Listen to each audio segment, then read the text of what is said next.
बिस्मिल्लाहिर्रहमानिर्रहीम। आओ ख्वाब लिखें, right it down, make it happen.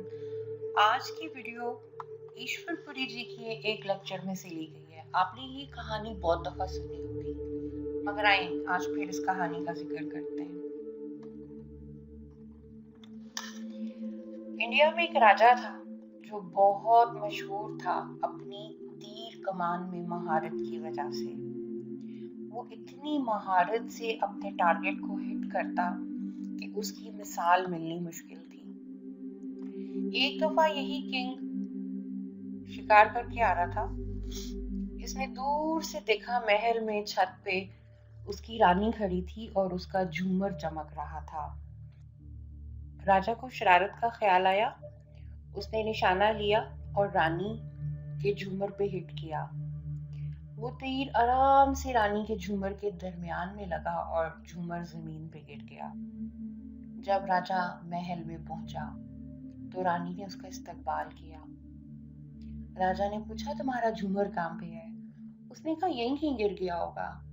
राजा ने कहा, नहीं, मैंने इतनी महारत से निशाना लिया कि तुम्हें पता भी नहीं चला। देखा मेरा कमाल। रानी बोली, ये कौन सा काम है?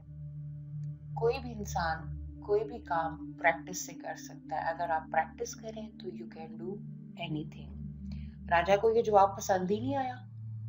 उसने अपने दरबानों को बुलाया और कहा, इस मगरूर औरत को, इस बदतमीज औरत को जंगल में छोड़ाओ। ये इस काबिल ही नहीं है कि ये मेरे महल में रहे। दरबान उसको ले गए, जंगल में छोड़ाए। बेआबान जंगल जहाँ पे सिर्फ जानवर थे और कुछ भी नहीं था, ना कुछ खाने को ना पीने को। रानी बड़ा रोई और फिर उसने क्या देखा, एक हथनी एक बच्चा दे रही थी। उसका दिल खुश हो गया। उसने इस बच्चे को पकड़ा, पास ही नहर थी वहां ले गई। उसको नहलाया धुलाया, फिर उसको अपनी गोद में अपने हाथों से, जैसे एक बच्चे को उछाला जाता है, हवा में उछाला और हथनी के पास लाके रख दिया। हथनी खुश। अगले दिन फिर रानी ने यही काम किया। बच्चा पकड़ा, उसको जाके नहर पे नहलाया धुलाया, उसको अपने हाथों में एक बच्चे की तरह उछाला हवा में और फिर उसके बाद जाके वापस हथनी के पास रख दिया। महीनों गुजर गए। वो रानी क्या करती, बच्चा पकड़ती, उसको ले जाती, नहर पे नहलाती धुलाती, हवा में उछालती और वापस लाके हथनी के पास रख देती। बच्चा काफी बड़ा हो गया। जंगल से एक सर्कस करने वालों का ग्रुप गुजरा और उन्होंने देखा कि ये एक आम औरत, एक कमजोर सी औरत एक पूरा हाथी उठाती है और उसको हवा में उछाल रही है। उनके लिए बड़ी अजीब बात थी। उन्होंने औरत को ऑफर की कि तुम हमारे साथ हमारे काम में शामिल हो जाओ। औरत ने हामी भर ली और उनके ग्रुप में शामिल हो गई और जगह जगह जाके ये तमाशा दिखाने लगी। कुछ अरसे के बाद उसी ग्रुप ने जाके राजा के महल में परफॉर्म किया। रानी ने उस वक्त अपना चेहरा कवर किया हुआ था। रानी ने अपना करतब दिखाया, हाथी गोद में उठाया, उसको हवा में उछाला। राजा इम्प्रेस ही हो गया। उसने कहा, बताओ तुम्हारा क्या इनाम है? उसने कहा कि क्या कह रहे हो, ये तो कोई काम ही नहीं है। प्रैक्टिस से आप दुनिया का कोई भी काम कर सकते हैं। राजा एकदम इस पे चौंका। उसने कहा कि तुम यकीनन मेरी क्वीन हो, जिसको मैंने जंगल में भेज दिया था। मैं तुमसे माफी मांगता हूँ और तुमको ऑफर करता हूँ कि तुम वापस महल में आ जाओ और मेरी क्वीन बन जाओ। माय डियर व्यूअर्स, इस कहानी में बहुत सारे सबक हैं।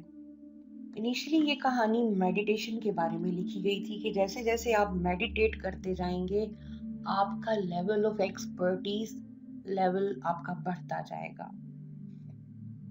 बहरहाल, कुछ अर्सा पहले ग्लैडवेल ने एक किताब लिखी, आउटलायर्स में उसने एक अजीब रिसर्च की। वो रिसर्च दुनिया के कुछ कामयाब तरीन लोगों के इर्द गिर्द थी।